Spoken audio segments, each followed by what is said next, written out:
be starting in just a few minutes. We had a little bit of a technical difficulty in the beginning, which delayed us, but I think we're on the road right now.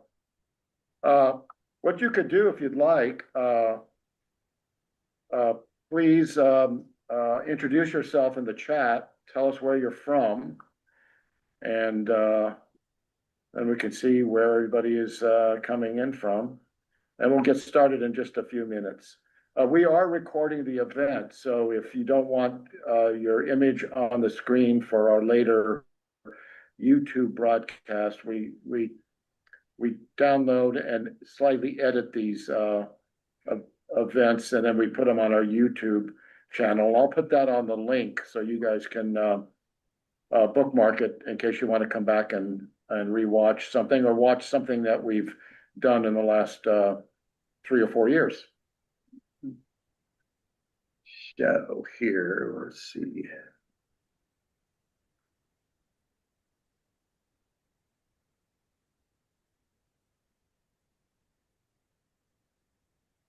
Do I have any ancestors? Do I have any?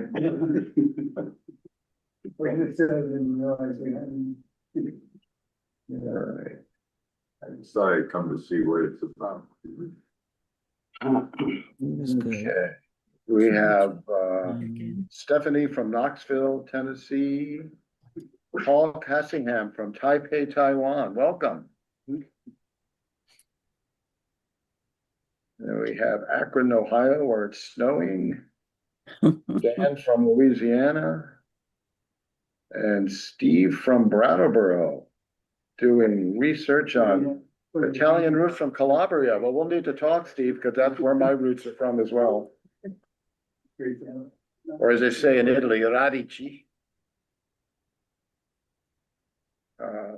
Sherry from Kansas City. Connie from Saxton's River. Brian from Northern Virginia. Excuse me, I need help. I have you all muted. And if you would like, you can unmute yourselves, but during the presentations, please mute yourself so we don't get any dogs barking or whatever. Phone calls. Ooh, by the way, I should mute my phone. Yeah.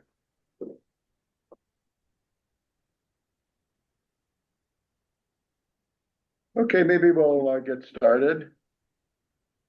Everybody in the room, would you like to introduce yourselves? It's up to you. Yeah. Edie from Brattleboro.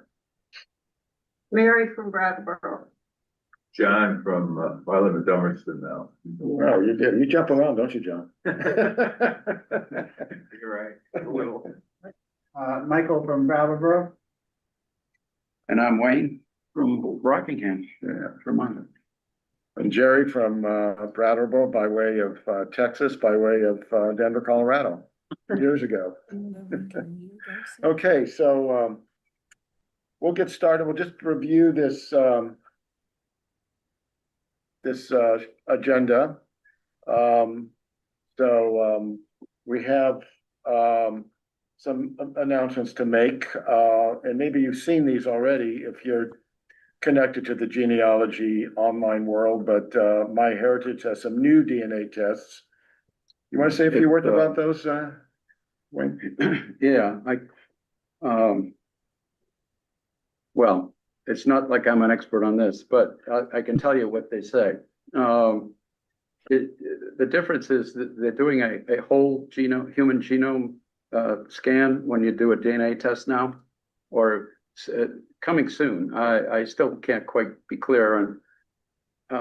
It's supposed to be the end of this year, the beginning of next year. The advice I was given was if you buy a kit now, don't submit it until January. So, I mean, the big difference is that it's looking at 3 billion base pairs versus what the typical tests are 700,000 base pairs. Oh. So I don't know how they managed to do that exactly, but supposedly a much more accurate test. And I guess it will give you the more people that take the new test. So the more accurate the matches will be, the people you match, in your DNA. There's more on their website, on their blog. They could kind of go through some of it in a little more depth about what they're doing.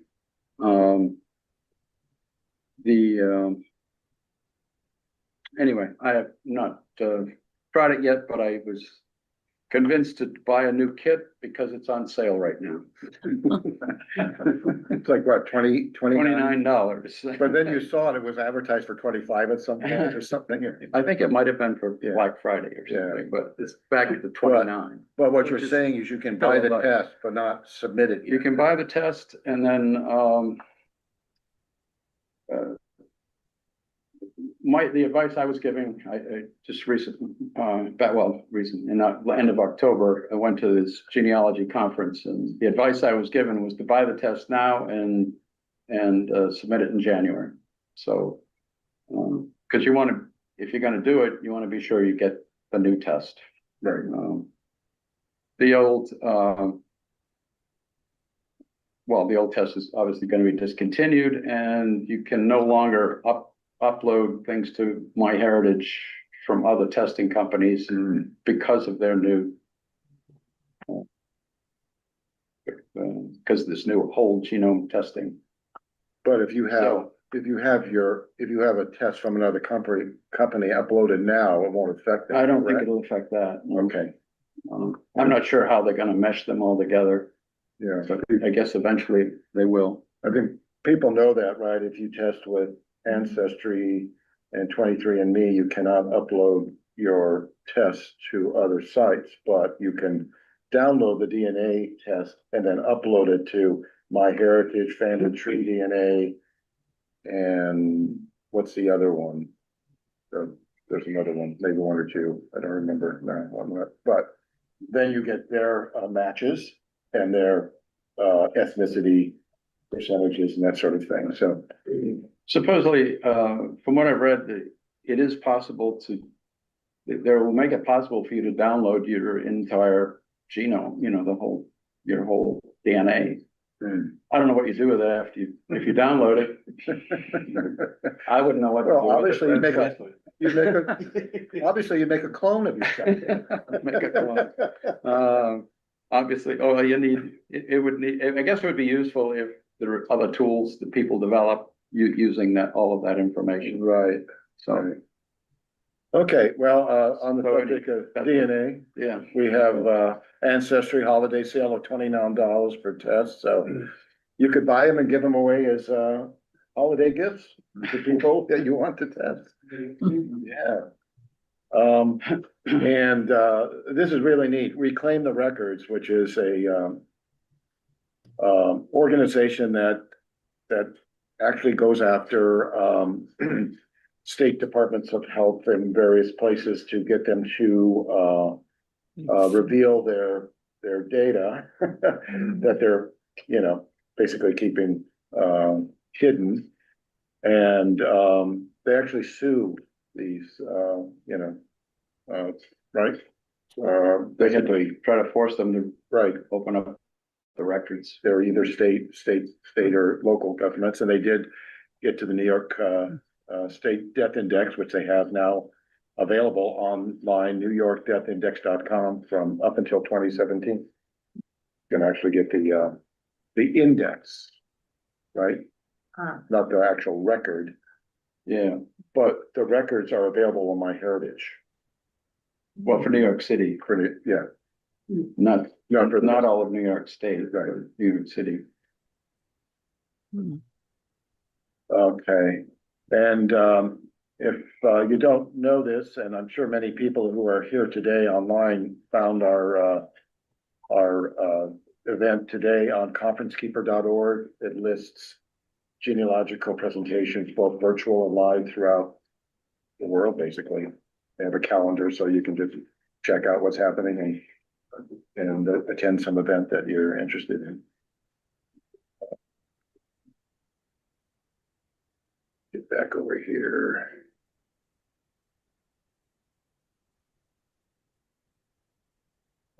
Okay, what else we have? guess that's about it. And we can start our sessions here. Wayne will go first with his presentation, and then I'll do mine, and then we'll have just a general genealogy discussions with Q&As. And then we've already set up our next meeting February 21st.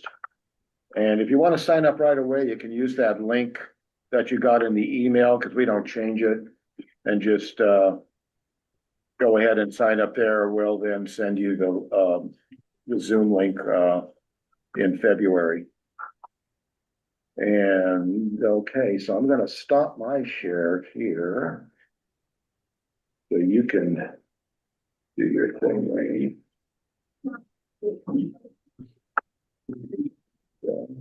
So let me see if I can set it up. Okay.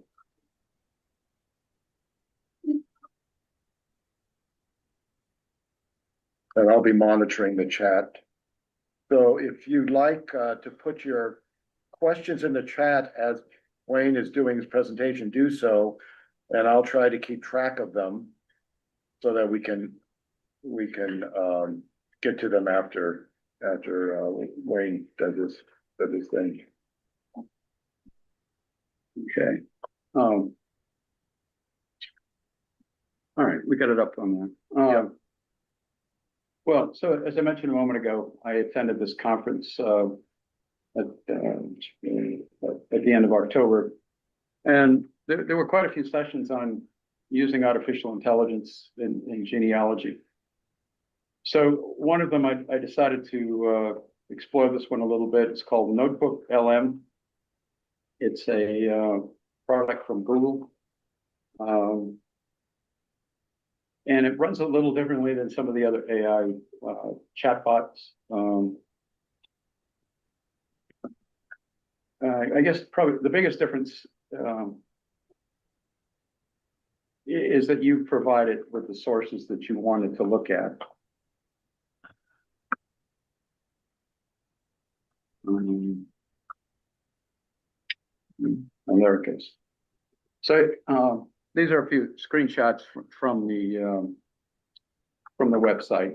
So the first step is, it says here, you choose your own sources, and then you have to upload them into this, what's called a notebook. You create a notebook on this website, and you can create multiple notebooks. So it's kind of nice in the sense that you can control what it's looking at. So as it says here, primarily they want PDFs. It does say websites, YouTube videos, audio files. And since it's a Google product, you can also use the Google Docs or Google Slides. I focus mainly on providing it with PDF files. So then using your once you got the information in, then you can ask the notebook questions. You can ask it to please do things with the information that you've given them. So it becomes a more personalized assistant, if you will. One of the other nice things is it does let you see the source. So if it creates like a summary, for example, you know exactly where it's pulling the information from, which source that you gave it's using. It is, I've discovered, and I'll go into this a little more, that you really check what NotebookLM does, because it's not perfect. And this is another little feature here, which I did not experiment with, but it allows you to it will give you an audio overview of what you've given it. And you can even set it up so that it creates a discussion among its AI people, if you will. The AI can do it. It can create a discussion and will talk to you. Will tell you about what you've just given it. I did not experiment with that part of it.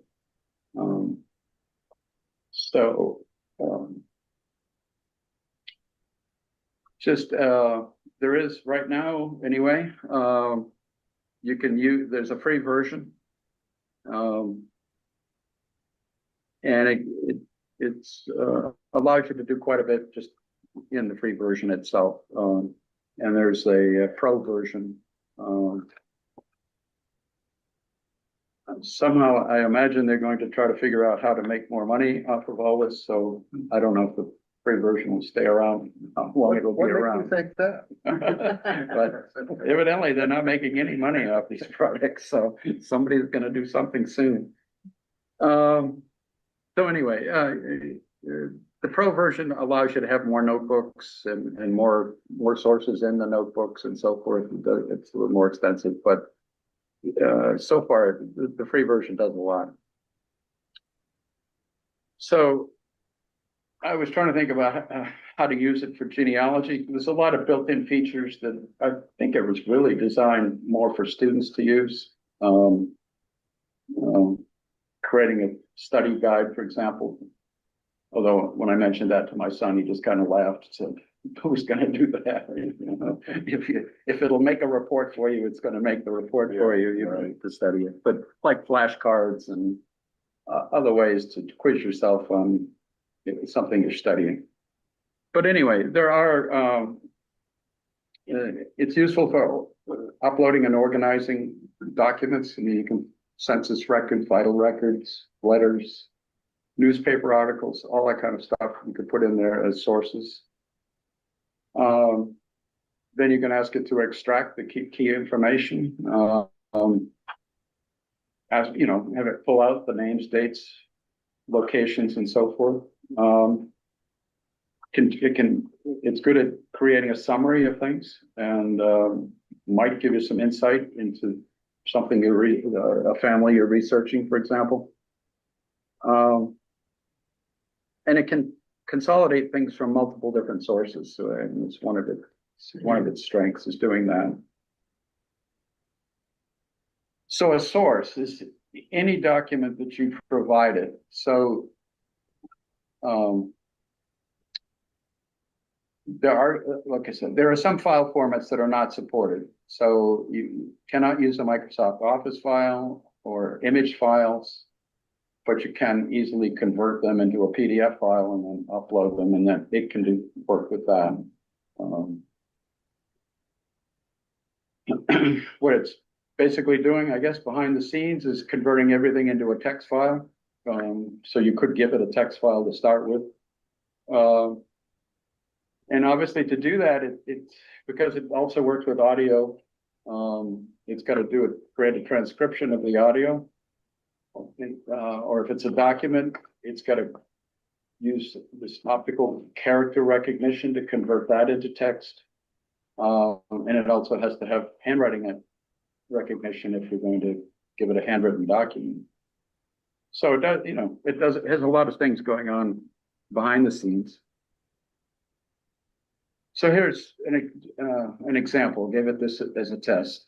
The free version, you can have 100 notebooks and you can have 50 sources in a notebook. It allows you to have 50 daily chat queries and 3 daily audio generations. So that's the limit of which is pretty generous, really, of the free version. Question. Oh. Translation. I did not give it anything from another language, so I don't, I'm not sure about that, whether it's translation. Yeah, about that handwriting, converting handwriting to text. Yeah. How good is it at that? Well, I'll show you an example that didn't work. The better the handwriting, you know, the better off you'll be. The person that gave the lecture that I went to, you know, said it does pretty well with modern handwriting. So I mean, I'm going to give an example in a minute where it really was having trouble, I think. So to do this, I added, this is what it looks like on the screen. You add a source and you're up there in a list. I to do that, I had image files, so I converted them to PDFs and then uploaded it. Mainly, as you can see here, these are census records from 1850 to 1910. And the person that I'm working on here lived in Monroe, New Hampshire, so I uploaded the history of Monroe, which is roughly a 700-page book. So it takes, well, I mean, those 50 sources could be 50 books. You know, it doesn't have to be a small single-page thing. And you can upload things at different times. So if you find a source and you want to add it to your notebook, you can add that and then ask it to manipulate that in some way. So I'm not sure if this is the best way to give it a query, but I've used this in other chat, you know, the other AI tools. So I wanted it to act as if it's a genealogist, analyze the census documents, use the Monroe history, and then when it gives me information, I wanted it to cite the specific line or section where, you know, I wanted to know where it was getting the information of the sources that I gave it. So that's my query. Oops. So it does, the first thing it did was give a little summary of the book. And then if it's down in the bottom here, you can see it provided me with some questions that I might want to ask it. And there's 3 of them there, but there were several others. Things that it thinks you might want to know about what was in the history book. So it's like I said, I think it's primarily designed more as a study tool. But there were some prompts that I could work with. So it gave me the genealogical information that I asked for. It summarized it, and it gives you the source, you know, where it got this, what source it was using to get that information. Yeah. There are, I don't know if you can see it on your screen because there's a lot of text here, but there are little numbers next to some of those things. Like birth date, there's a little number 1, residency, number 2. If you hover your mouse over that, it will actually pull up the section of the source that you know, you can actually read the source off of there. So that part I thought was kind of nice.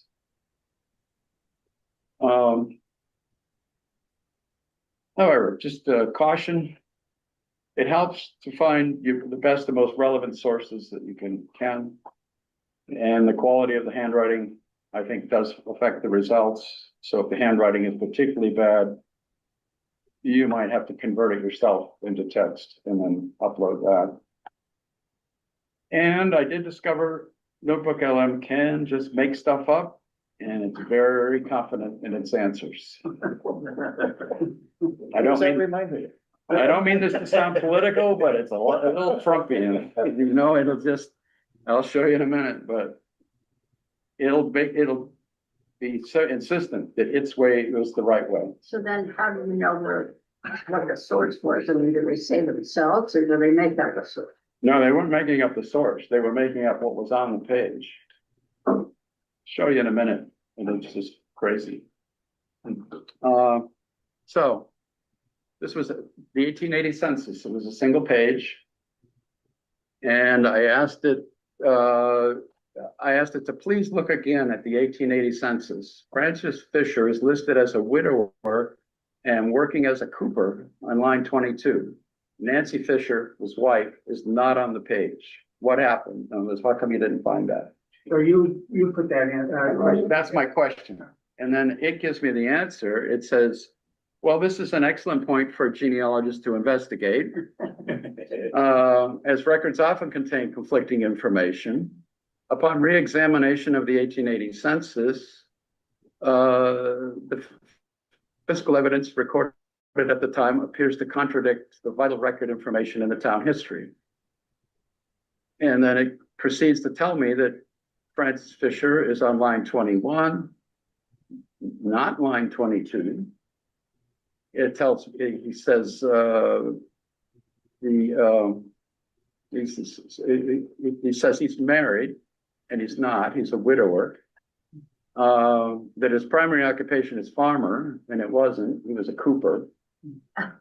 So, you know, it had already given me that information, and then so I was querying, you know, my query was, how did, you know, none of this information is right, is what I was trying to say, and why, you know, what's up with this? And it just kept insisting that this is why it had trouble, I think. I mean, this is the actual document. This is the actual census record. So the handwriting is difficult. And I gave, just as a test, I uploaded this same page to another AI called Claude. And Claude did a very similar thing. It just made up, you know, it knew I wanted information about Francis Fisher. And it just made up, said, here's Francis Fisher, here's his wife, here's one of his kids. And so when I queried Claude, I said, I can't see any of these people on that page. And Claude, fortunately, at least sort of apologized and said, well, so what line is he on? Your NotebookLM never gave up. It kept saying, you know, he's there and he's not. So anyway, the handwriting, I think, is a problem. You know, I mean, it's amazing I could get anything out of there, I guess, you know, that could read the handwriting and do something. So what did I say next? Okay, so the 1880, I was attempting to correct it. So I said, the 1880 census, there are 3 columns indicating marital status. Column 9 is single, column 10 is married, column 11 is widowed or divorced. Opposite Francis Fisher name is a tick mark in column 11 indicating he was a widower. Now, NotebookLM. This is a critical detail, especially when cross-referencing census data with other vital records. As a genealogist, careful inspection of the original record is necessary to verify column markings. Upon reviewing the 1880 census, the record for Francis Fisher on line 21 shows the following. Single, married, widowed. Therefore, 1880 census explicitly records Francis Fisher in line 21 with a check mark in column 10 indicating he was married. Well, on that previous screen, if you look at column, line 21, it's the 2-year-old daughter of the next door neighbor.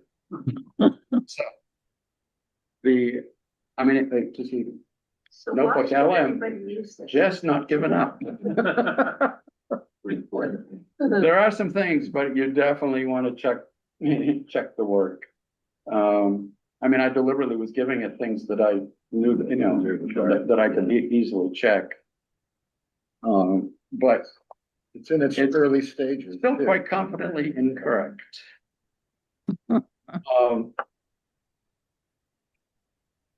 Is there more problems with handwritten things than? Yeah, I think really, yeah, I have some other things that I did with it.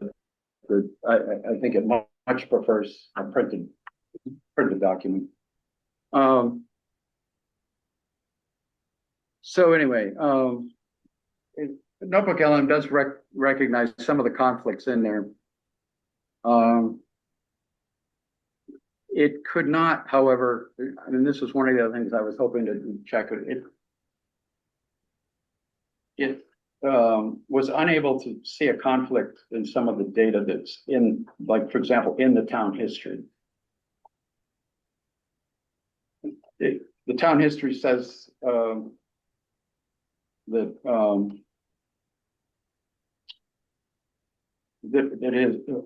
his mother has got to be wrong.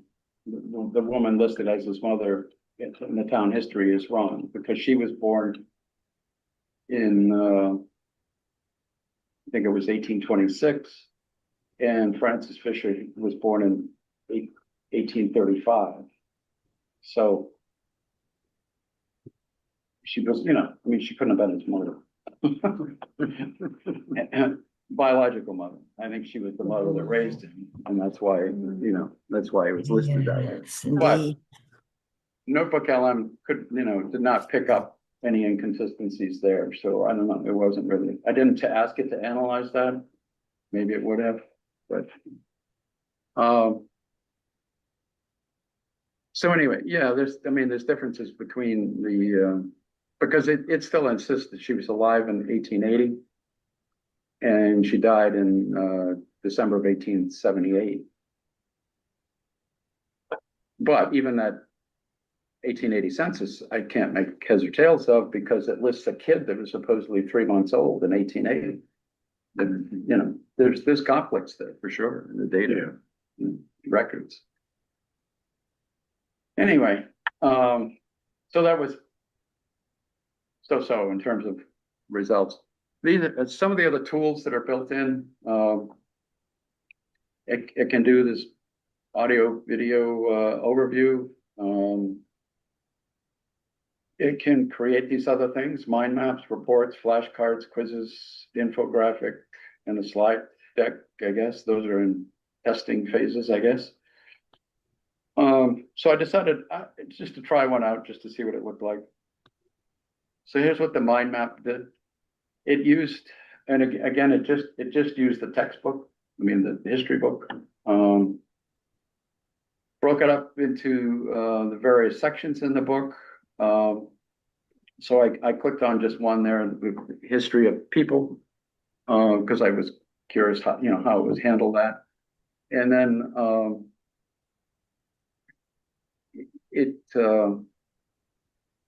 pulls out information about the people that are listed in the book, which, so I clicked on military service, and it breaks it out again by men from Monroe who served in various wars in our country. And then, so I was curious what the Revolutionary War one looked like, especially since it was only going to be 8, not, you know, a lot of people. So once the map was created, just clicking on Revolutionary War gave me a list of 8 men who served.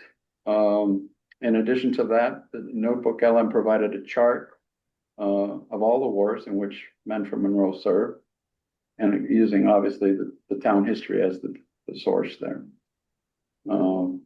And it will, it broke it down, gave me all those 8 people, where, you know, what they, how they, where they served and so forth, who they served with. So that part was pretty good, just in terms of getting like a summary of what's in the book. That's all stuff from the book. It's all from the not book. from other sources. Yeah, no, it's not coming, it's not pulling out it. It's only using what I've given you. So, Those little numbers at the end are what, like footnote no? yeah, if you hover over those, it'll go to that place in the book. Can you do that? Well, Not on, this is just a screenshot. oh, that's right. Yeah. Sorry. It'll take you to the page in the book where it's getting the information. So that part's pretty neat. Oh, and this is a chart of the other, this was all in the same thing, and it gave me all this information all at once. Listed each war, how many people served and so forth. And you could break it down, you know, you can hover over those little numbers, those little footnote numbers, and it'll take you to the place in the book where you find that. Okay, takes you to the place of the book, not to the actual source that it used. Well, it's using the book as the source, Yeah. so it. But how does the book know what that is? You know, like they have to be citing a source as well, right? Oh, no, See what I yeah, I see what you mean. Yeah, no, it was Yeah. it's not giving you the source with the book, Source, right. that the author of the book used. Right, Give but you- from that page, you it- should get a footnote or something. It'll tell you where in the book Yeah. that information is. Yeah, I wonder if you asked it to list all the sources in the book, whether it would just, you know, it can do that. Yeah, I didn't Just thought, just occurred to didn't me. even look at the book that closely to see what it, Yeah. whether it had sources in there. It's here for the audio and video files, they're the output, in other words, after you ask the question, give the sources, ask the questions, it produces a audio output. Yeah, suppose, you know, like, for example, I suspect if you did that, thing with the various wars, you know, people that served in the wars. The example I saw, the lecture I went to, it created two people like they were doing a news broadcast, and or somebody was interviewing somebody else on a news broadcast, describing what was in there, that kind of thing. I didn't try it out. I don't know how well it works, but so here, another test. So this time, what I was interested in, there was a couple, and I found a genealogy that they were in. So there was a Cragen genealogy and a Piper genealogy, and then I tried to add in, I wanted to experiment to see what it does with websites. So I added in some websites that would have information about them. This Francis Cragen also was a Revolutionary War soldier, so I was curious whether it would find, you know, how it would work with that. The focus really does seem to be on PDF files. It depended heavily on the genealogies, not so much on the other information that I was giving him. So again, so this is my prompt. I wanted it to create a family group sheet for Francis Cragen, and includes his parents, his wives, his children, identify the source for each piece of information, and then please create a biographical profile of Francis Cragen. So it did create a very lengthy family group sheet here. I've only got part of it up there, but it included him, his parents. Yeah, on this page we just got that far with it. All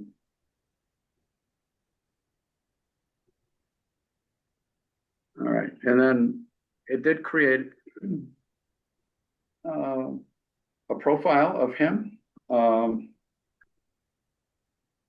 it listed his marriages, Revolutionary War service, community and life enterprises.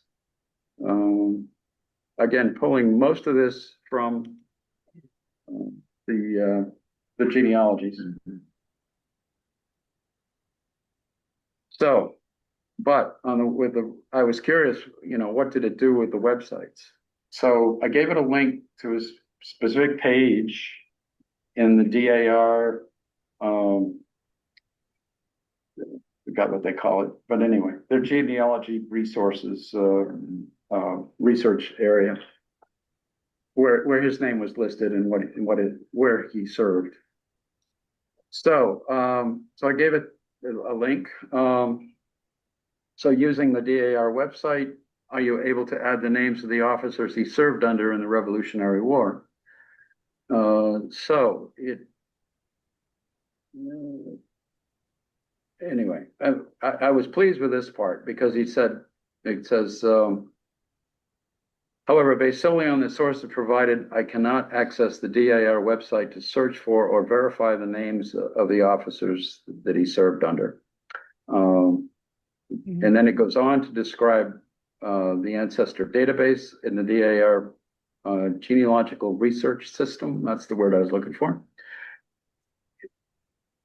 It does, his service in the Revolutionary War is confirmed in the biographical profile, mentioned his participation in a march at Coos and joining the town militia marching to Ticonderoga.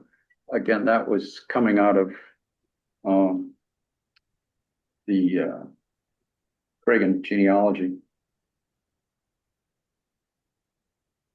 And then I was surprised because I thought archive.org was pretty open well, actually DAR for that matter, you don't have to sign in. You can search that on your own.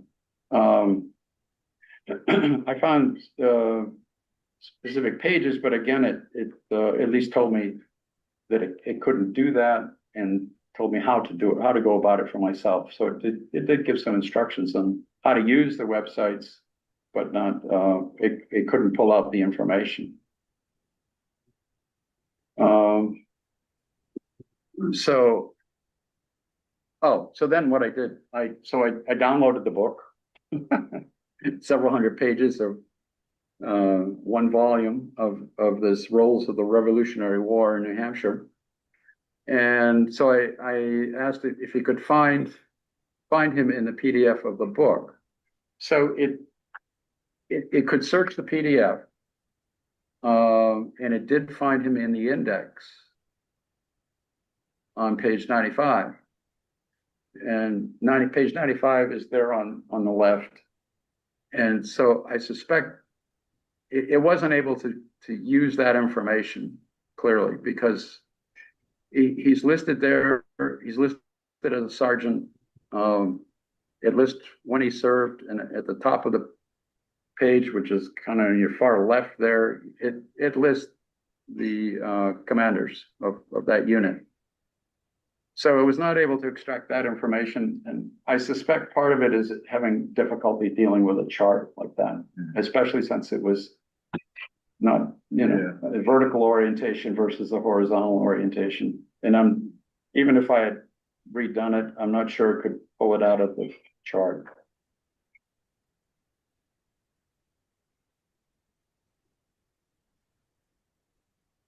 Oh, but then I thought, well, see what can it do to create a timeline of his life. And this part I was pleased with. It could, and this is only part of it. I mean, it was a very extensive timeline. And it even included things like February 1750, the birth of his future wife, kind of thing. It's the way they put it there. Who would become his second wife. So and if it didn't have an exact date, it would give approximate dates and put them in the timeline. So that was kind of neat because I thought it could, if you were pursuing this to research a person, that it would give you a starting point to look, that, hey, there's a gap in this timeline and we think it's about this time of, about this period. So, and this prompt is going to the genealogy book, the genealogy of Craig. Yeah, I think primarily. Okay. It's pulling out of both genealogies. So that part, I was pleased with. That it could search through the book, organize the information, give you kind of a quick look at, well, this, what area might I look into more? For example, in 1772, he moved to Temple, New Hampshire. Well, probably there's some land records and so forth in Temple, New Hampshire that you might want to, I might want to look at if I was pursuing this in depth.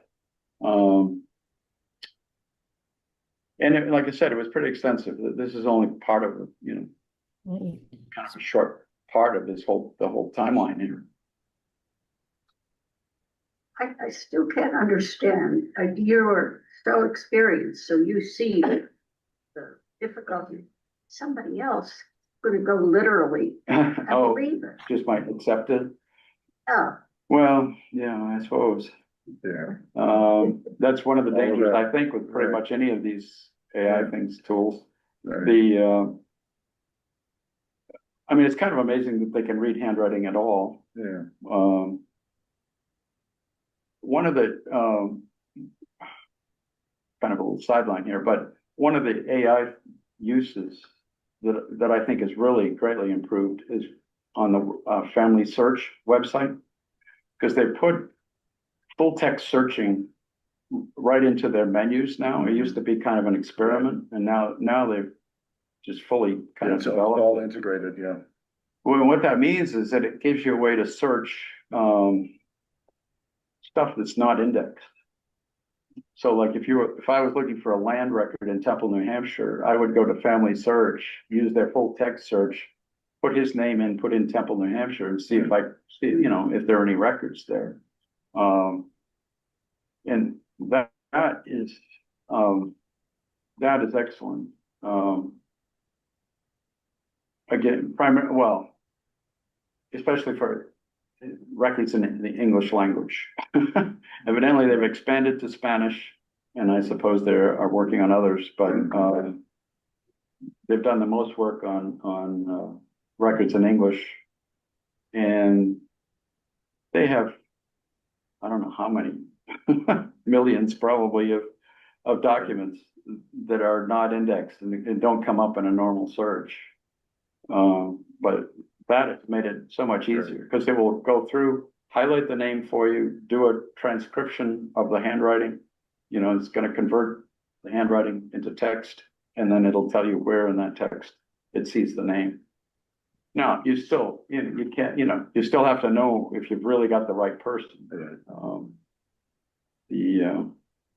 You'd have to find some other information to verify that you've really found the right records on the right people. But it's greatly increased the possibilities of finding things. So going back to a typical small town repository of land records, today most small towns have them digitized, maybe not indexed, but digitized. That's typical. Well, if Family Search came in and did it, it would be on their website. But discounting Family Search, but does a typical town have their records digitized these days? Like Brattleboro has land records. Brattleboro itself has. Yeah, most of these are using some third-party software to digitize the records. Yeah, the deeds and so forth. Yeah. Back to they're mostly, interested in the current and recent history. If you're going back further, then it's not. Mm-hmm. Then you have to rely on Family Search. I don't know. It may depend on the resources of a town. But Family Search could take a non-digitized, not non-indexed. You need non-indexed. Yeah. Source. If they have it, and they've shown millions of records, I suppose, at this point.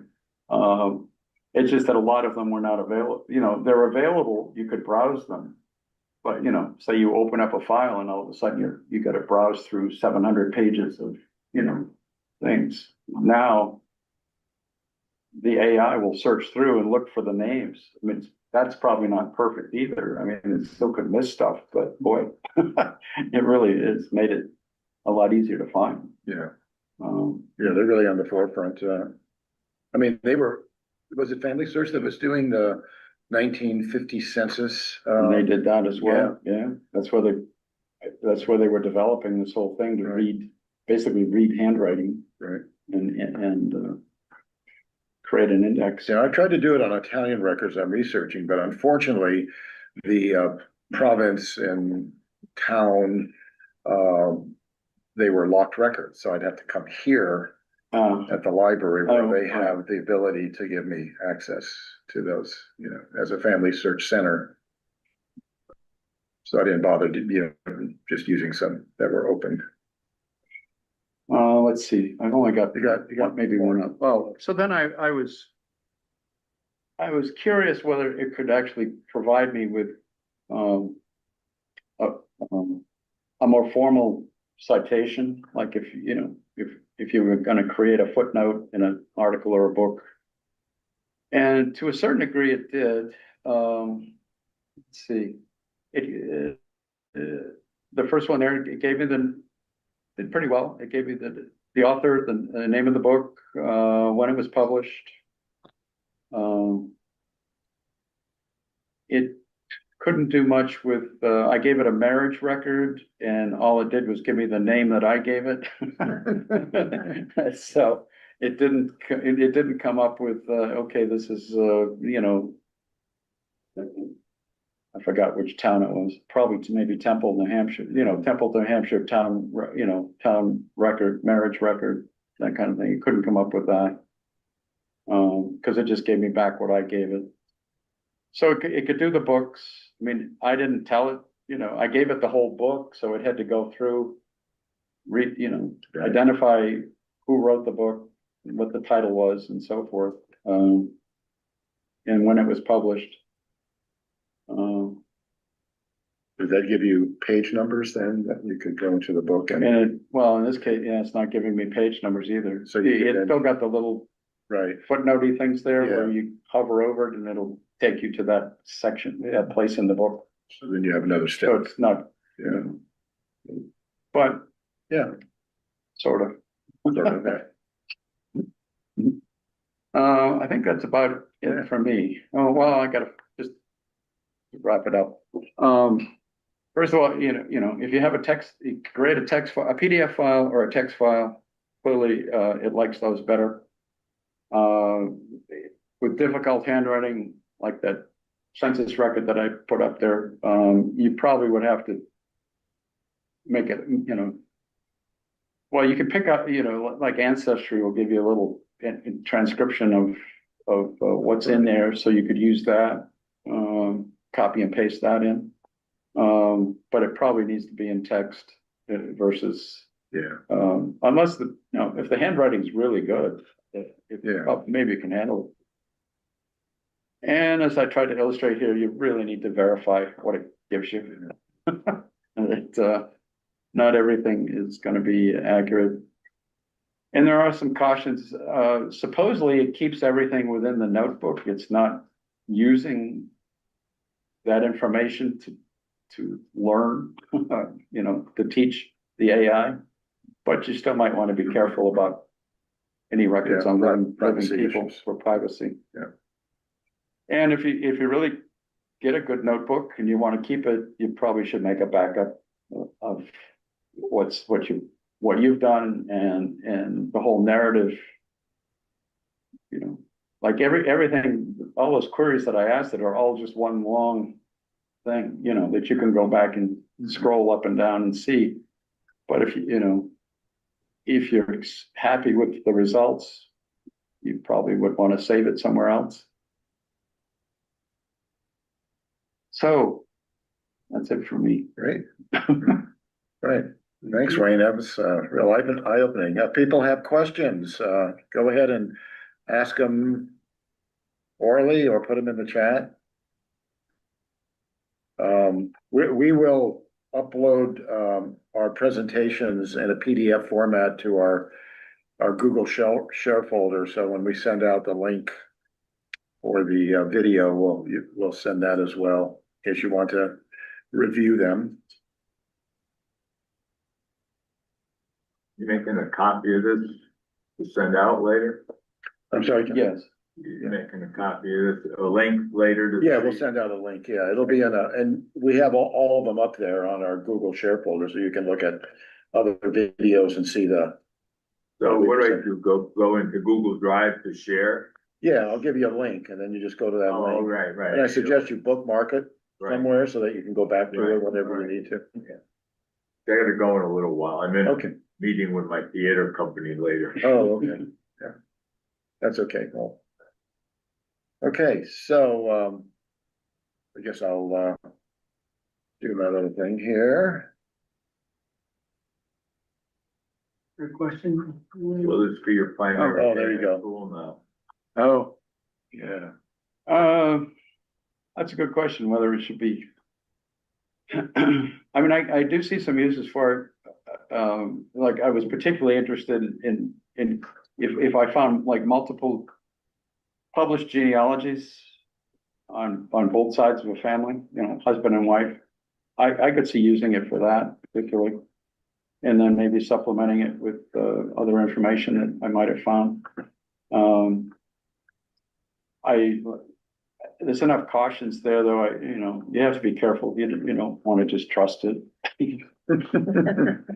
Yeah, it's, And it's probably the same with It's a true any anything, of right? these AI things. I mean, sometimes I give the same information to different AIs to see what see if they come up with the same answers. yeah. I'm playing around with it.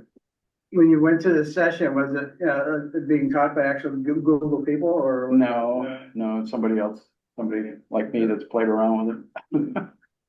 This, Played around with it more than I have. yeah, we should mention, the session, was part of a conference called the New England New England Regional Genealogical Conference, NERG, right? New England, and so that, Yeah. it's every 2 years. This one was in Manchester. It'll move to another site in 2020. Portland in 2027. Portland, Maine, right? And it's incredible. You know, it's like, what, 3 days? 3 days. Well, Sessions plus the- every day. plus the pre-conference thing if you're Yeah, wanted to do that too. right. And it's a pretty, modest, fee, right, Yeah, Okay. it's mostly run by volunteers. Yeah. So, yeah, genealogical societies and in the area, so, yeah. To take on, thank you. Okay, thanks. Right. Okay, John, we'll see you. Yeah, no, later. Okay. Hmm. Okay, And let's see, get those things going.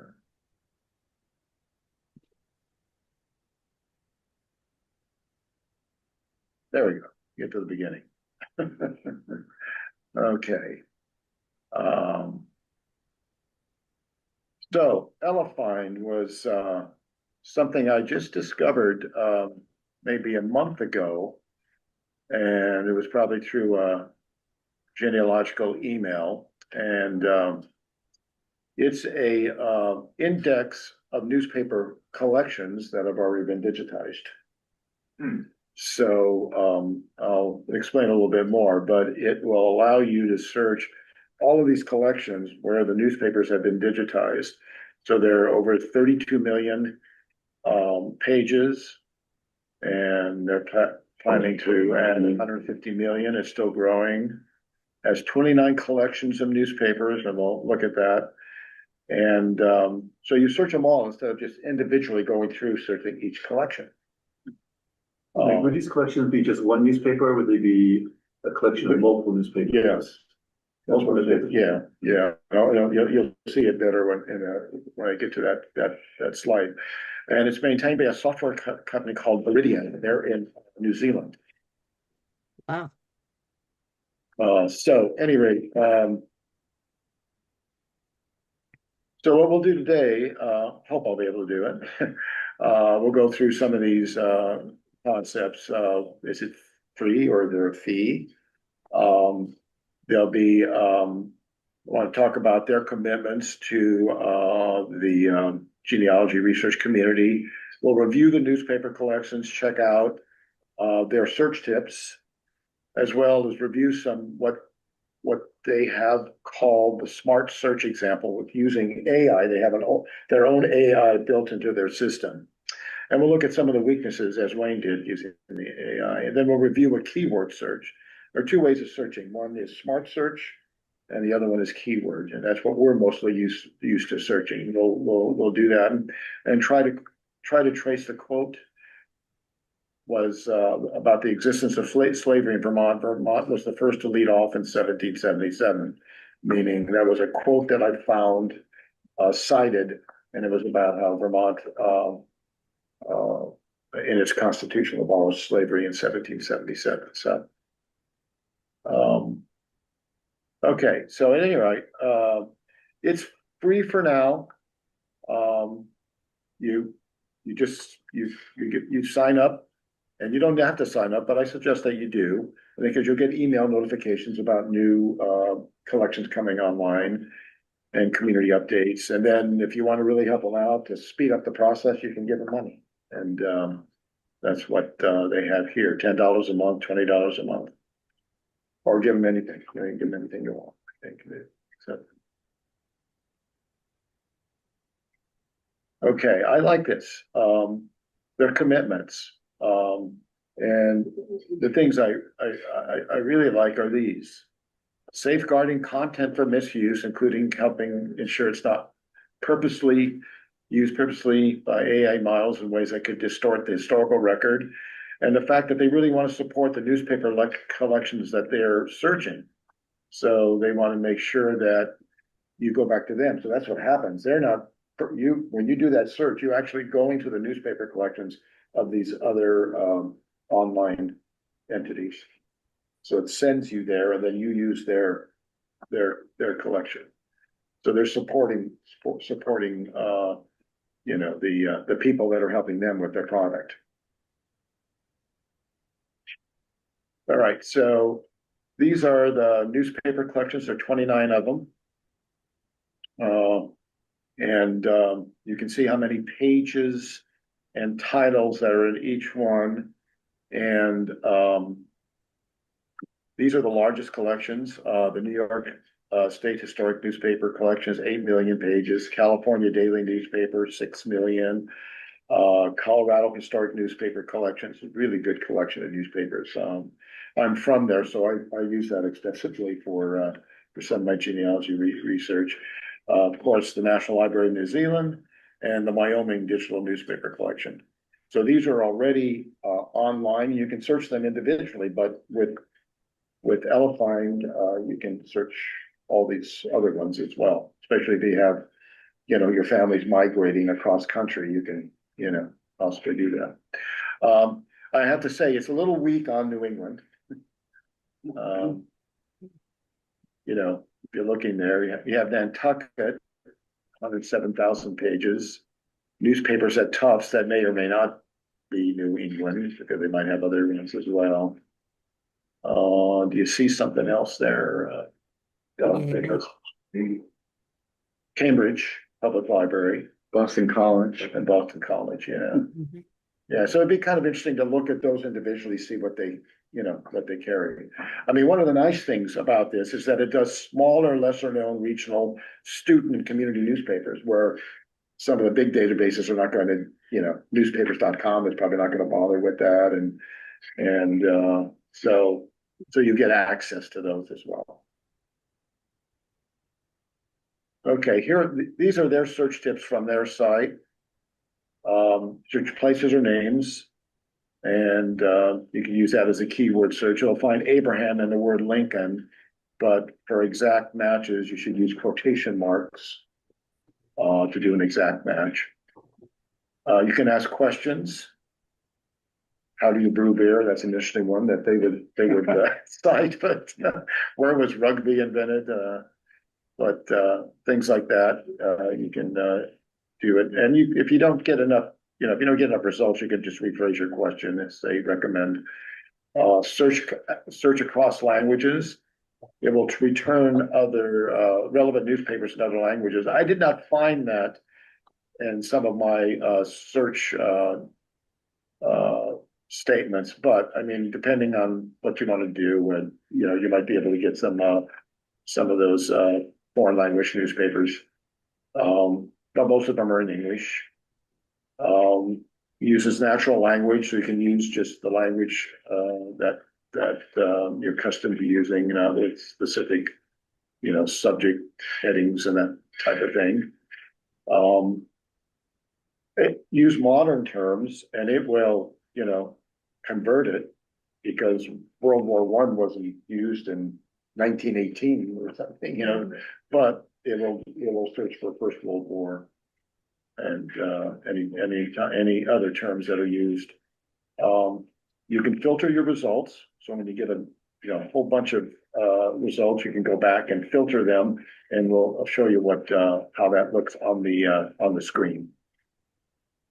And then it always comes with an AI summary, so you can click on that and then go and then use your own question, or you can they suggest questions to use with the AI summary. Wow.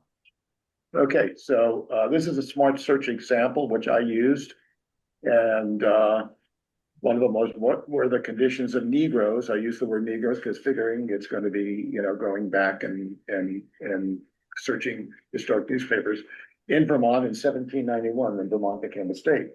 Now we know that 1777, you know, slavery was abolished in Vermont, but I wanted to see, well, really, were there slaves living in Vermont at that time.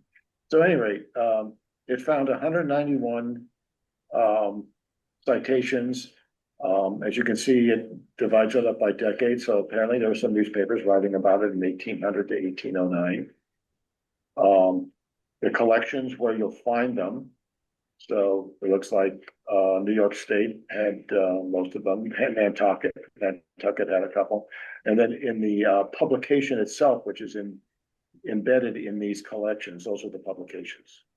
And there were a lot more. I just didn't, do a screen print of them. So anyway, here's what the research results gave me. And I'm not quite sure why they picked that one to be at the top of the list.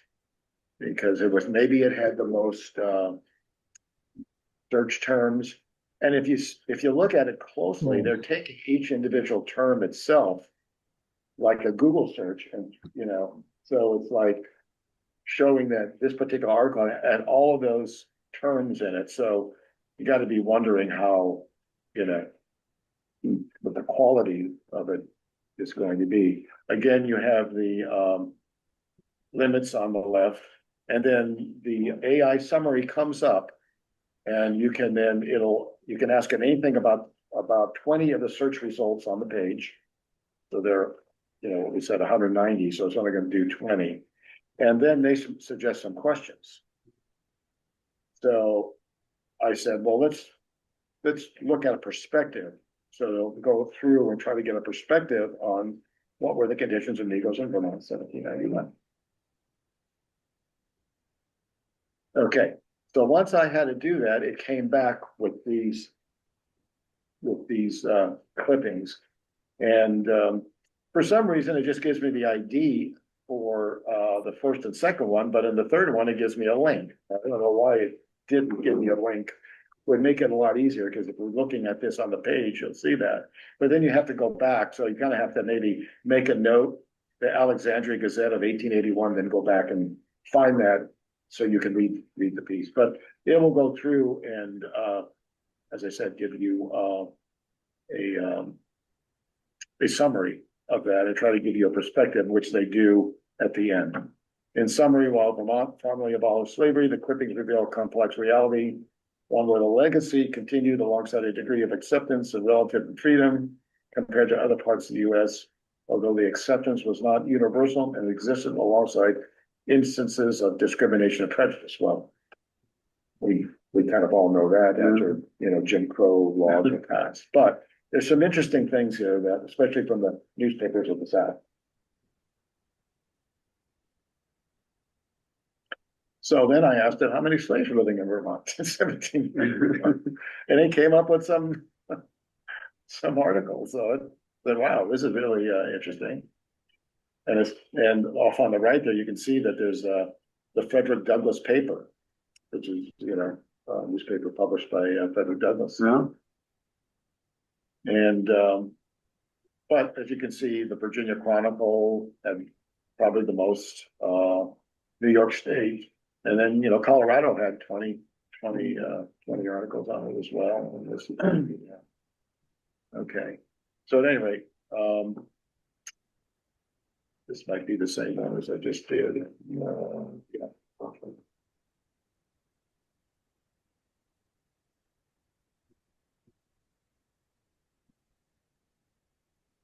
Okay, here we go.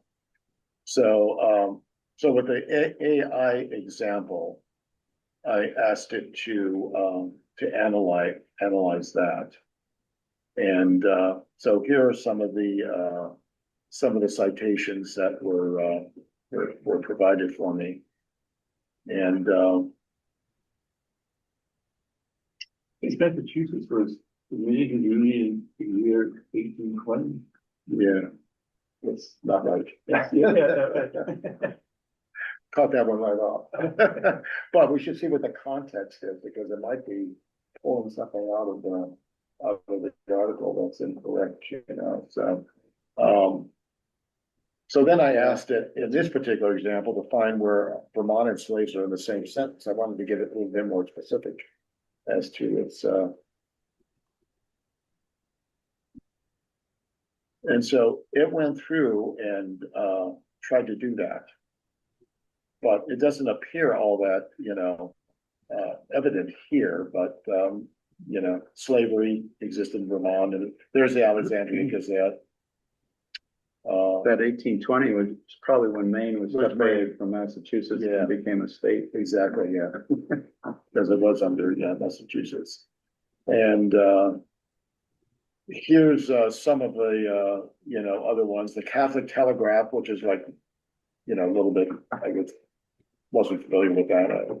But the clipping states Vermont was the first to lead off in 1777. So that might have been where that quote came from that I mentioned earlier. And then you have the Southern Collegian.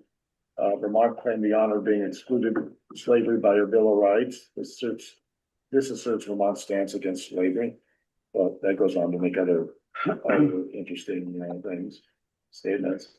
And then the American Beacon lists the number of slaves in the various states, including 17.8 slaves in Vermont. Really? Okay. Around that.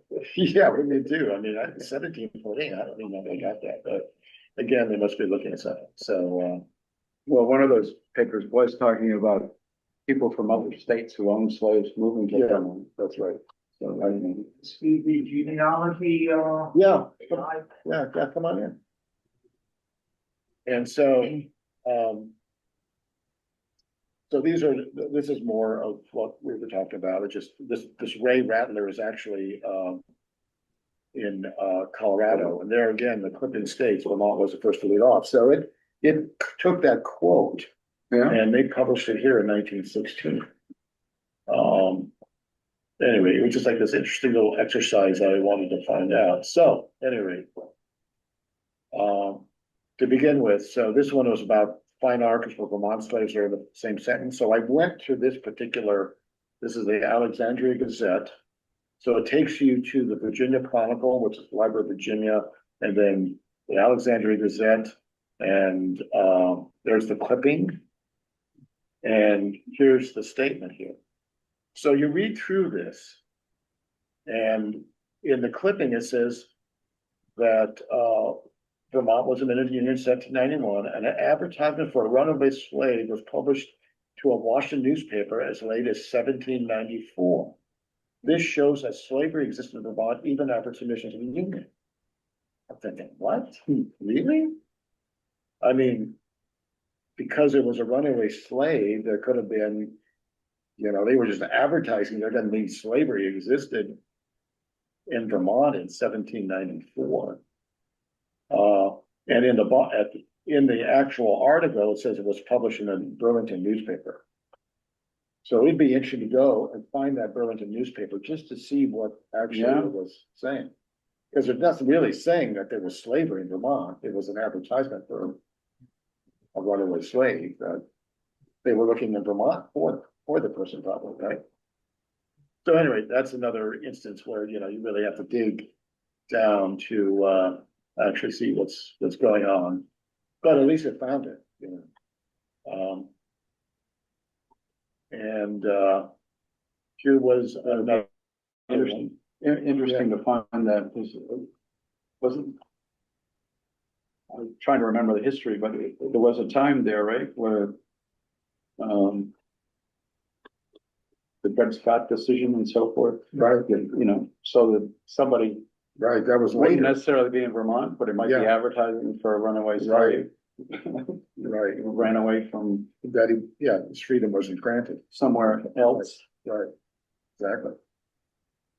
Yeah, so that could have been taken, but not as early as 1794, I don't think, though, but.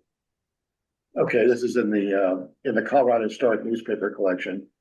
And it says that the clipping states Vermont was the first to lead off. It's nowhere in the clipping. So I don't know where it decided to pull that, but I couldn't find it in the clipping unless I just overlooked it, but it wasn't a large clipping, so I did go through it. Well, it's sort of implied when it says, it was not prohibited in Massachusetts until 1780, nor in Vermont until 1777. Yeah, but that's like Vermont was the first to lead off. It's like, that's a real, that language they used, seemed weird. But anyway, again, I'm just trying to point out as Wayne did some of the fallibilities of it.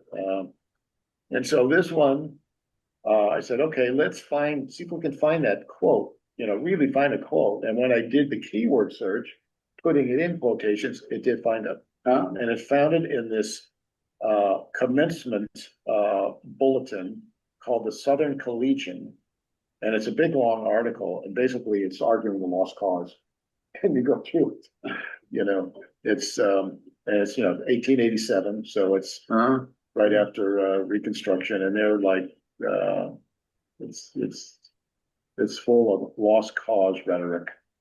And I mean, it's an interesting, Vermont was the first to lead off by the census of 1790, but 17 slaves remained in the state. So that's much, and there's no citation for that. You would have to be using the census. Yeah, 1790 census. So, I mean, it would be interesting to go back and see. New Hampshire, Massachusetts failed, I think, to fix a statutory period, but the census 1790 gives the former state 158 slaves. What do they mean by that? New Hampshire. You think about New Hampshire, the former state? Well, based on that sentence, New Hampshire and Massachusetts failed. The former state was 158, and one of these still reported in 1804. It's confusing. Well, I think it's former versus latter. Yeah, could be, right. So anyway, but anyway, I was able to find where that quote came from, and then it was kind of misattributing it to these other things, but all right, then I tried a keyword with slavery in Vermont in quotes in 1791. And this was probably the most interesting result from the Catholic News Service, a news feed from 1954.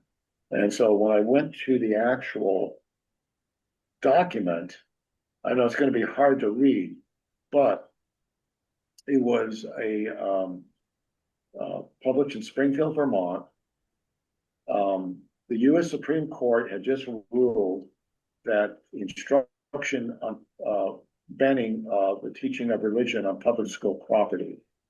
And this guy who was running for lieutenant governor in Vermont, let's see, his name is somewhere in there, Harold J. Arthur, basically stated that Vermont doesn't have to adhere to that Supreme Court rule because in 1777, Vermont banned slavery, and when they were admitted to the Union, their constitution, was good, and slavery was banned. So we should be able to teach religion on public property in schools. So it was an interesting argument that he was making using the banning of slavery to make that argument. But anyway, but it was cool that it actually found, this PDF actually in this Catholic News Service archive, CRRA, which is part of that collection. So you can get religious, indexing religious information as well. Okay, that's it for me. There was a question there. Let's see, where is that? I think that was just your question about your primary AI tool.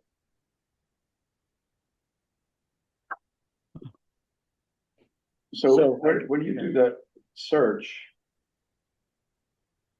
the first part of it is just like a Google search, and then where does the AI come in? Comes in after you receive the results. When you receive the results, then you can ask it. Then you can ask it on those results. It will search the first 20 on your results. Hopefully it gives you the best 20. Well, as I said, I don't know why I picked that one from 1909 as the lead, but I think it'll probably get better. You know, and it's probably when it's really good, that's when we'll start charging the fees. So, it's very easy to find. It's elephind.com, Elephind. And, I say, give it a try. See what the results are and, let us know. We can, publicize that. And those were freely available newspapers that it's searching on. That's right. Right? Yeah, So. It's good. yeah. Yeah, otherwise, you know. I mean, otherwise. You may not even be aware of those. You'd have to go kind of looking Yeah. for them in a way, you know, so. Then I might just, you might just go to that source itself and search, if you think that's where most of the, information is at. But it's not, it didn't search, the Chronicle of America, Yeah, good point. right? Didn't look like it. So, I mean, that would, you think that would Yeah. really expand its, Right. That'd be a good question to ask them. I did find that they, on their list of newspaper links, they spelled university incorrectly on one of them. So I sent them an email. Did you? I did. I said, sir. And they said, thank you. And they corrected it right away. That's good. Dunsfall newspaper. Yeah. Lynn, thank you. Yeah, my standard is to throw in my Revolutionary War ancestor to find out what comes up. Yeah. And there were things from the Glens Falls paper which I hadn't seen before, and so I'm not sure if I have to go back and check and see if it's a mirror of what was published in the Brattleboro paper.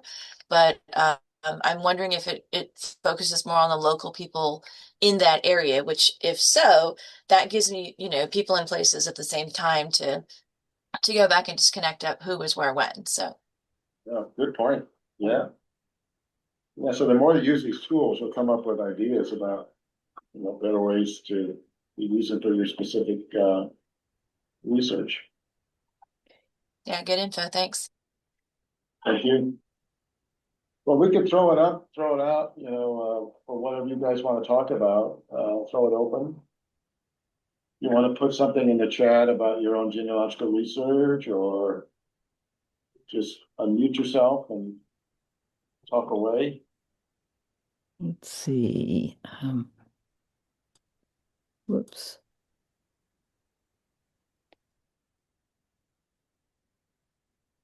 I have a bunch of letters, old letters that we found at a farm house, like 500 or so from the early 90s on.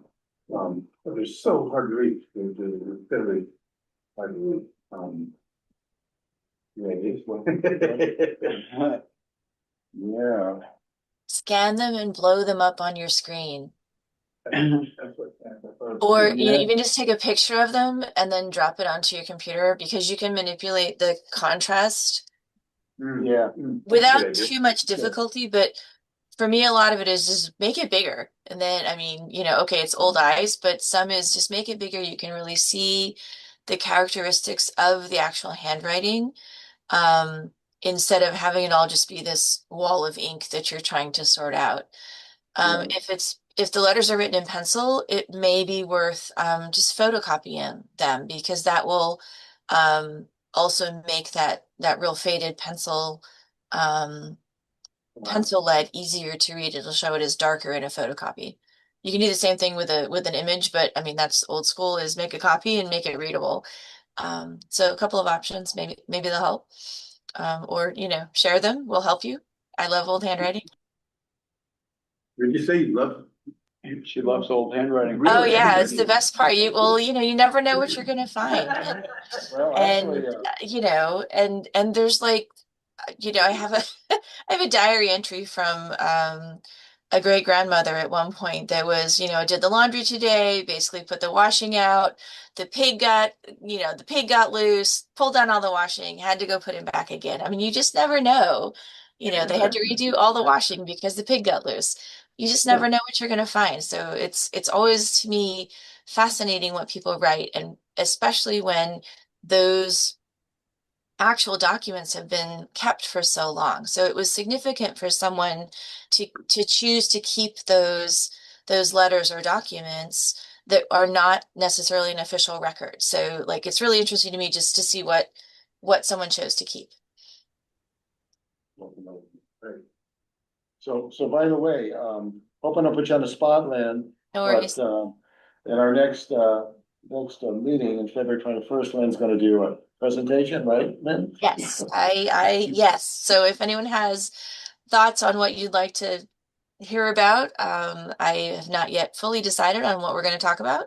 But it was great. Jerry and Wayne and I met up when I was in Vermont for Thanksgiving, and we talked about a lot of options, and we'll meet up later in January to just sort of finalize topic things.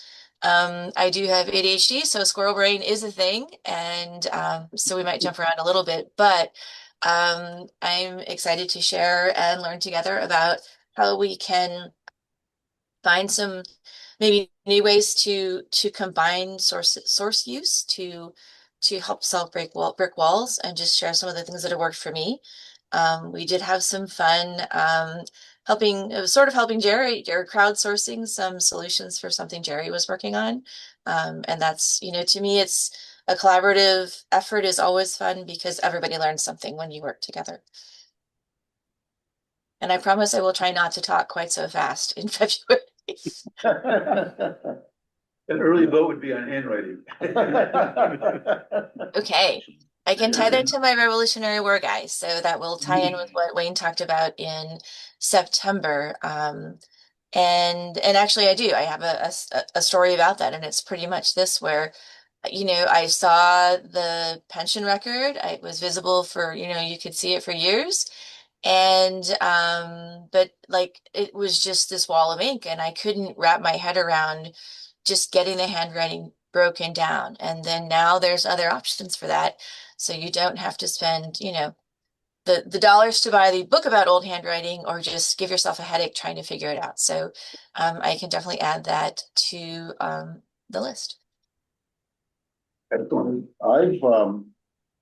I've used the BYU, Brigham Young University tutorials on handwriting, especially for Italian documents. And I found those very helpful because they give you ideas of what you might be looking at, rather than trying to translate it off the page. And there might be, Lynn, if they have them for just handwriting in general? I think there are some. Yeah.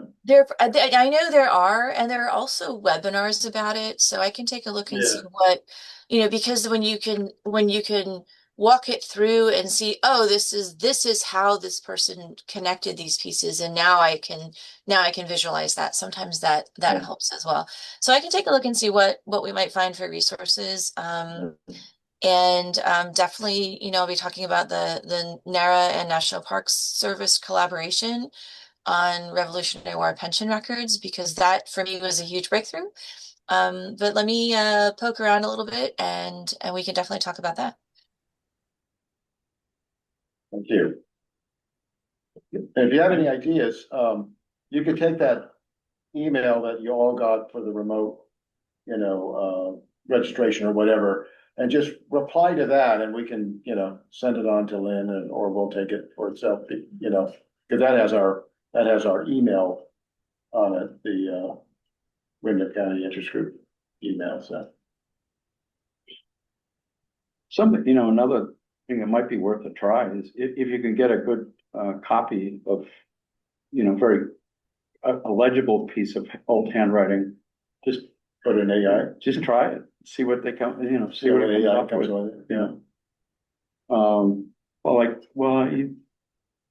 Didn't you give? I thought you gave Claude I did. a handwritten document. Handwritten, yeah, I did. I did. It was an Italian handwritten document. It And it actually translated it. attempted to translate and transcribe at the same time. Claude, isn't it? Yeah, the in name the of AI, it's called Claude. Claude AI, I think. But there are Not CLL, not CLOD, but CLUD. Well, just what I was thinking was, even if it only did part of it, it might give Right. you some hints as to what it's really, what it's saying in the document. I mean, the handwriting's really poor, like the Yeah. example I had from the census, From the then census, you might, you'd probably be out of luck, but, Yeah, what I found, if it's clear enough, dark enough, you know, enough contrast in the letters and so forth, as Lynn was just saying. right, I mean, there's a half a dozen of them out there, you know, Are chat, these- are- GPT, I don't know if they can do handwriting. yeah, Claude did, maybe that, what did you say, Perplexity, yeah, perplexity. maybe that can do it. Are these letters all by the same person or different? people? No, it was old farmhouse my folks bought, and in the ad, my dad found underneath this couch, like 3 big boxes of letters, that were saved from 1832, the first one. Wow, amazing, they're still. Yeah, I know, it's absolutely amazing. So they're probably all written to this guy, Patterson, so probably 12 or somewhere between 12 and 20 different people writing to him. Yeah. Over 3 generations, they were from, really cool. Yeah, those should be digitized, yeah, given an archive. And That's a what I- publication project too. That would be a really terrific, you know, you have a long period of time. If I'm understanding correctly, everything was written to the same person over a period of time. Is that correct? Well, same family. I think it was first written to a guy named Richard Patterson, and then he had 3 generations. So some of them might have been to his sons and grandsons, Descendants. but it's the same Family farmhouse. group. Okay. So one thing you might look at also, since you know more or less the family group, is look them up in the newspaper and see what social articles might have been written. I'm not sure on if that time frame would have a whole lot, but there might be. So and so visited, you know, the Pattersons and from New York or wherever. Because that would give you like, oh, this might be, you may be able to match up. Like if you have a signature or an address or something, you can kind of go, oh, maybe I can find another source that'll share who was where when. And then that would give you better context to help figure out who the letter was from and sort of what they might be talking about if it's super difficult to read. Good point. Yeah, yeah. When I've been doing research in Italian documents, you know, from the 19th century, and I'm looking at online, let's say birth records. And so it's usually in a particular year or 2 years, it's the same scribe, you know, writing these documents. So what I do is I try to go back. If I can't make a letter out or a word out, a name out, I'll go back and see if I can find something that's easier, yeah, similar. So it might be clearer. And I say, oh yeah, that's what the name is, you know, and so that helps. If it's the same person writing, you can go back over a period of time and you might be able to decipher. Something else you might try that I read about recently is use like an audio to text transcription. There's a few apps out there, or you know, whatever you use to do that, read the letters and have it transfer, you know, basically transcribe that for you to text, because then it's a little bit easier to go back later on and say, oh, let me go now that I know more, or, you know, Jerry, just as you were describing with, oh, I have a little bit more information here. Then you also, unless you love to type, you're not having to actually hand type that information to both have the digital image later of the letter and the transcript of that letter. You can let the computer work for you, but also that shows your gaps. It's easy enough to go in and say, you know, there's 3 words here or 3 words here, or leave space for that. And then again, that's something you could have if you're, you know, if someone decides to take this on as a transcription or publication project, that helps them sort of work to fill in the gaps for you. But I was thinking definitely- of some of doing just what you're saying is blowing it up and then writing down the words, typing below it, the words that I knew that I could tell out, and then see where the gaps are. And so what I have in text, you know, the written handwriting, and then the text underneath it, and then, but I have, the technology part is. Yeah, the tech piece on that is I think a bit more complicated, but certainly you could drop that into, you know, just a Word document, And then down the road, take the image of the letter and put that up above or beside it. If you put them side by side, and the trick to do that in Word is make a table and put the image on in one square of the table, and then type your text or put your text into this other square of the table, and then you can match them line by line. And then so you have the image and the transcript all together with a whole lot less fiddling with images and moving words around.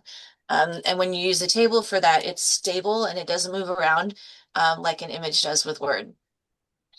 Is there a way, I just made me think of, just what you were saying, if I had a word and then I had an English word underneath it, that then I could then, could you then search all those different symbols to then get the dictionary or of those words? Is there anything like that? Handwriting, you mean? Yeah, you know, if I took a page and then was able to figure out, you know, what each of these kind of different words were. And then plug that into something that would recall either the word or the letters. I guess that would be. I don't know of anything on that, but what you could also do is like once you have parts of that, like if you notice that some of the phrasing is the same, but you're missing some of the words, there may be like when you look at formatted documents, like on a marriage certificate or a marriage record, you know, this is to certify, blah, blah, blah, blah. So in letter writing, you're going to have similar phrasing that are commonly used, and you may be able to look at other letters from the same time frame to see what phrasing was also used. So you could look maybe, you know, in the same area or like the UVM collections, there's letters. So that might be something you could look at if you we're just looking to see what was typical word usage or what was common courtesy in letter writing during that time. So that might also help you, you know, puzzle out some of the phrasing rather than focusing on one specific word or letters. You can kind of look at, okay, what is this whole phrase? I mean, and what would you expect in a letter? You know, initially a salutation, great, we hope you're doing well. Thanks for our current visit. Here's the newsy news. Hope everybody does well going forward. See you later, bye. So I mean, you sort of know what the pattern is going to be, and so that might help as well. Sorry, geeking out. Yeah, a lot of good That's suggestions. great, that's great. Yeah. Ray's a problem solver. That kind of thing, it does help with like reading wills, for example. Yeah. Because there's certain standard Boilerplates, phrases that yeah. appear at the beginning and the end of a will particularly. And then usually you could pick out names. And then from there, you might then you can start to figure out what it is they were saying. Right. One thing that sort of stopped me too is I was sort of researching and it's like, oh, make sure you are wearing gloves.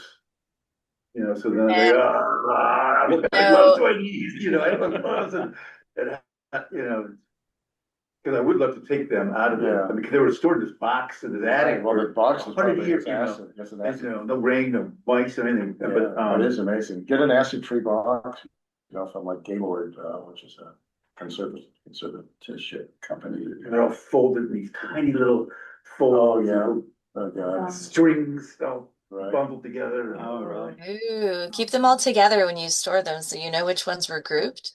Yeah, I know, but then you take them out, it's like, okay, what part of the box is it? Oh, just be one at a time, write them down. Yeah, I have slowly put them in plastic bags with, you know, little labels and then. Which are, yeah. Oh, that's a Oh, real what good a archive, though. treasure. It really is, it's. Farm life, boy, that Vermont Historical Society would be interested in it. And we bought the property from the last surviving Really? person. Yeah, the family came from Scotland, lived there in South Reigate, Vermont, and then we bought it from the very last surviving, person. Just left. Well, they got stored somehow back, and it was over the garage, this little, loft area behind this couch. My dad was just poking around and like, What's what's this? this? It's amazing, Yeah. out of the mice, Yeah.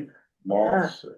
I mean, even have the original, like I said, original letter of the wife, to the HUD, to Richard Patterson, who at 22 came over to Americas, and it says, honey, same thing like, oh, the weather's nice, da, da, da, da.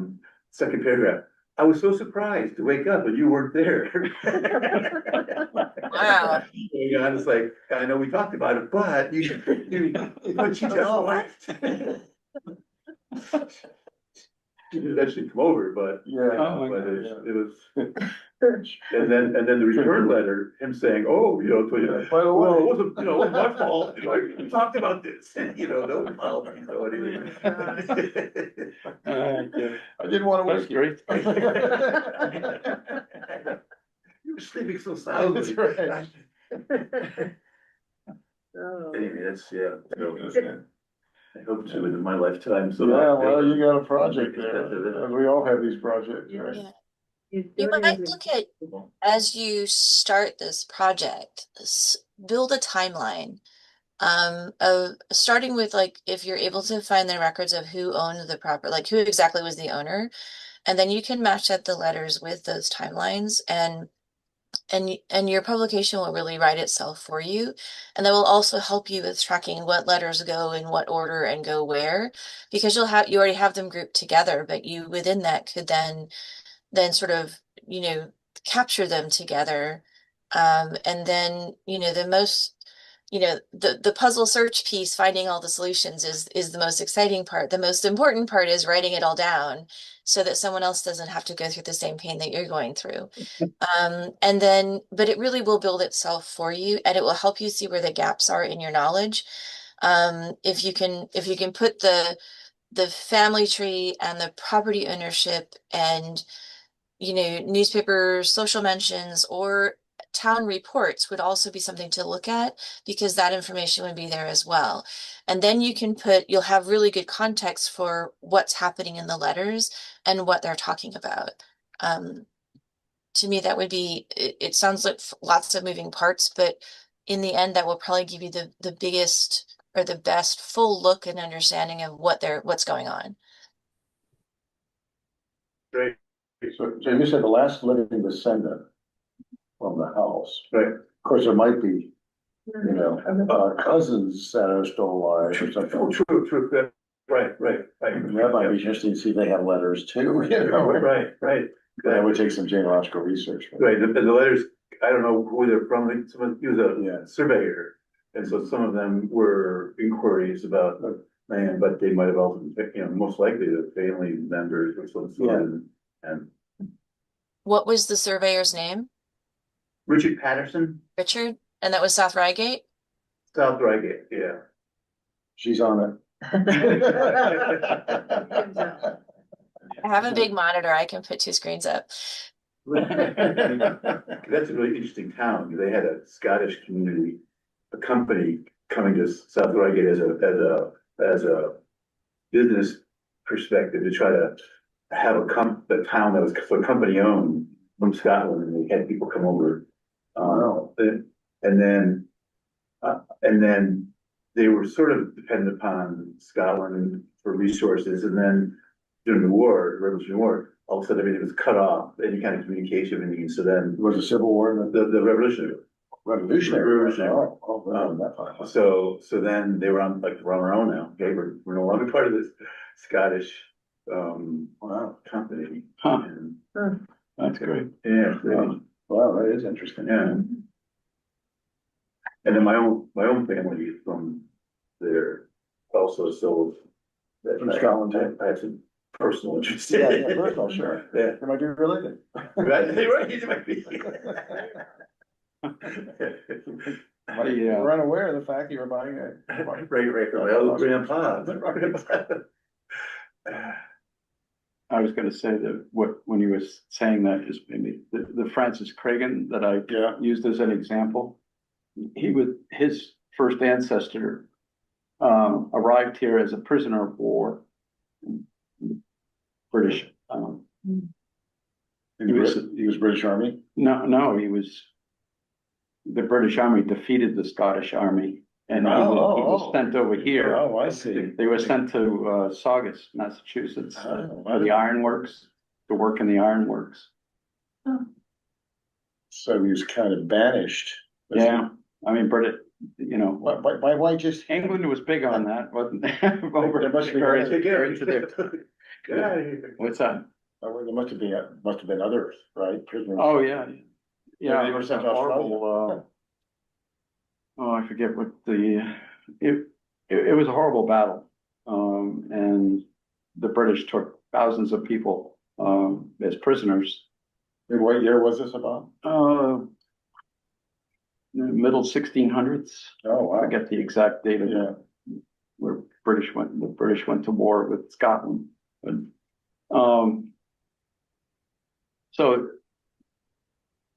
they kept them in a castle and in a church in England, and it was just horrible conditions. A lot of them just died of sickness, you know, illness from being kept there. So, Wow. but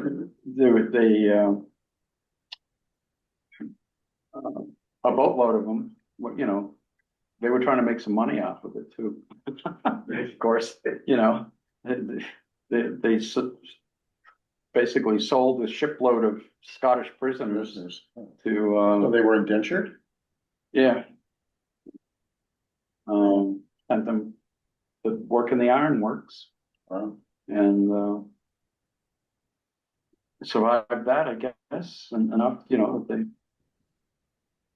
and like I said, I guess there was probably a time limit on it, you know, an indenture period. And then once they had no way to get back to Scotland, Right, so then they were had to free. settle in. They spun them around. So this was obviously much earlier period, but in the Revolutionary War, about 100 years Trying to before. identify them when they were in the States, then they bought land or something. But they were, well, they were recorded on this, you know, they knew the ship and who was sent on ship and so forth. Right.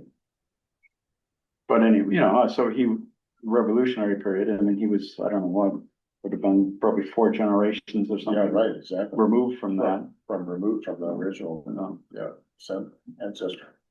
So then he ends up going to war against Britain. Right. Yeah.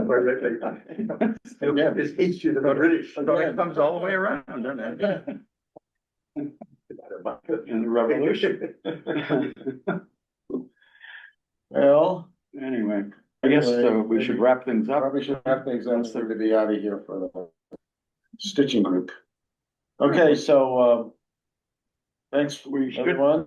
make an appeal though as well. Lynn is gonna try to put something together, but if somebody else would like to Yeah, join in. do something with whatever the research they're doing, Yeah, you'll, we'd love to hear about it. definitely. So you'll get a notice, in February about what we're doing, and, if you have any questions, we'll send out the link to this video once it's edited and uploaded, and the, link to our presentations. You take a look at them again. Thanks, everybody, for joining us. Yeah, thank you. Thank you. Take care.